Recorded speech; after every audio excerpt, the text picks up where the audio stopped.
Bonjour professeur. Bonjour. Vous avez présidé la réunion de travail pour l'élaboration de cette norme.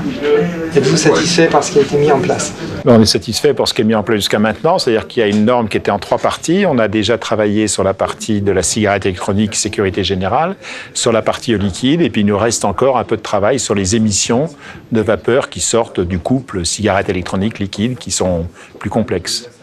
Pensez-vous que la normalisation va rassurer les médecins par rapport à l'utilisation du vaporisateur personnel par leurs patients? Oui, la normalisation va sécuriser d'abord les producteurs, va sécuriser les consommateurs et les médecins et les autorités dessus. Plus il y a de normes précises et de sécurité apportées par la norme, moins le régulateur, les personnes qui font les lois sont obligées d'aller loin, et plus c'est une bonne chose pour tout le monde. Donc je pense que c'est une bonne chose. Moi, je suis depuis le départ persuadé que la cigarette électronique a besoin de règles, comme les voitures. Les voitures sans règles et sans bonne fabrication des voitures, c'est dangereux. Une voiture avec un code de la route et puis des règles de fabrication, de sécurité, de freinage, ça me rassure et je prends ma voiture sans problème. Et je pense que le fumeur peut prendre la cigarette électronique sans problème. L'avantage de la cigarette électronique, c'est qu'elle doit être comparée au tabac. Le tabac, c'est 50% de mort quand on fume toute sa vie. La cigarette électronique, c'est 100, 1000 fois moins dangereux, on ne sait pas, mais c'est infiniment moins dangereux. Donc on est en sécurité pour les fumeurs. Professeur Dotzenberg, vous êtes devenu, peut-être malgré vous, une personnalité du monde de la vape. Comment vivez-vous cette célébrité? Moi, la vape, je suis plutôt... La cigarette électronique est un produit qui libère des produits toxiques, de la nicotine, c'est pas un bon produit. Mais moi, je lutte depuis longtemps contre le tabac et j'observe, c'est un produit de sortie du tabac et on sort du tabac par le haut au lieu de sortir par le sevrage par le bas et tout ce qui fait sortir du tabac, c'est une bonne chose. Donc je suis pour la cigarette électronique, pas vraiment, je suis totalement contre le tabac.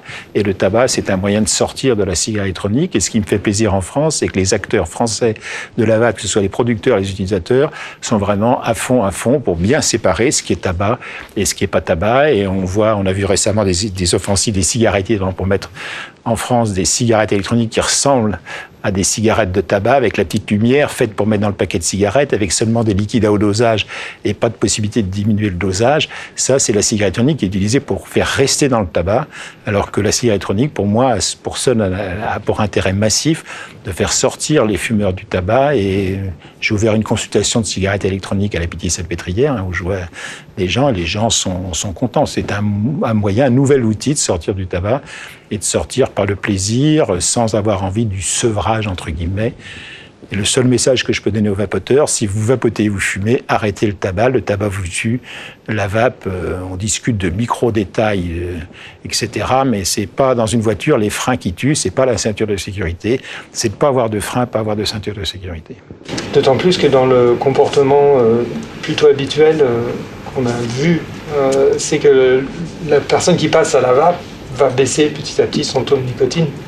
C'est chez un fumeur qui passe aux cigarettes électroniques, il a un haut taux de nicotine au début, 1 mois après il a 1/3 de moins, 2 mois après 2/3 de moins, et il diminue, la moitié s'arrête, l'autre moitié continue sur longtemps, c'est pas très grave. Ce que je dis à ces fumeurs, c'est 1 an de cigarette électronique, c'est 1 jour de cigarette, donc si vous vapotez pendant 10 ans, vous aurez 10 jours de plus de cigarettes. C'est pas tout à fait parfait, mais c'est quand même beaucoup moins bien. En revanche, il y en a un certain nombre qui vapotent et qui fument à la fois, et ceux-là, ils gardent des besoins de nicotine élevés. Parce que chaque cigarette qu'on fume en vapotant, ça fait un peu de mal, mais surtout au niveau cérébral, ça maintient un haut niveau de dépendance à la nicotine et besoin de beaucoup de nicotine. Donc les vapoteurs qui diminuent leur consommation de nicotine, c'est ceux qui arrêtent de fumer. Quand on commence à vapoter, il faut vapoter plus pour arrêter de fumer, ou moi, à l'hôpital, je leur mets des patchs en plus, des choses comme ça, pour arrêter le tabac. Dès qu'on est bien avec sa cigarette électronique, il faut arrêter la nicotine fumée, parce que ça tue, d'une part, et parce que ça garde accro au produit. Un vapoteur qui a arrêté de fumer depuis 6 mois, il est en réunion pendant 2 heures, il peut ne pas vapoter pendant 2 heures.